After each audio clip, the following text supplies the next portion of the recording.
I'm a strong believer in personal connections. So although everything becomes digital, I think the companies that win are the ones that really keep on fostering human connections within their culture or within their partner ecosystem.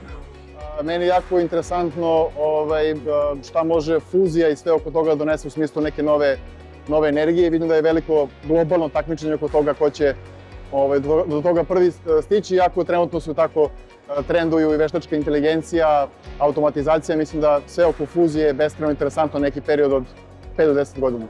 Bio. Mislim da će bio, 3 slova, biti zakačeno na sve živo. Mislim da je sama činjenica da je medicina zrela za personalizaciju i da postoji velika količina podataka, otvorit će ovaj segment za mnogo unapređenja, za mnoge inovacije. Ono što mene najviše raduje jeste veća popularizacija blockchain tehnologija i naravno ono što smo zaista svjesni jeste biotech. Recimo da će to biti zaista decentralizacija. Mislim da ćemo ići potpuno više u tom smeru, da ćemo doći do toga da se povezuje blockchain sa veštačkom inteligencijom. Pa smatram da dve reči neće moći da se odvoje, a to su blockchain i Internet of Things. Mislim da smo mi svi svedoci, to više nije ni baz, to je AI.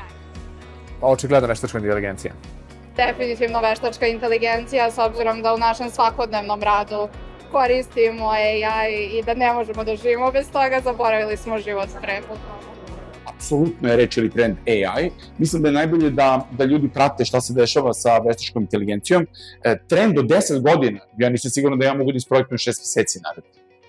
Pa mislim da trenutno ta reč postoji i da se bavimo najviše AI-em i tim artificial intelligence-om, mada ne verujem da je to reč koja će opstati 10 godina. Mislim da u svetu tehnologija svakih par godina nailazi neki novi trend i neki novi talas i koje će to tačno biti, stvarno ne znam, ali znam da će se sigurno desiti mnogo ranije nego 10 godina.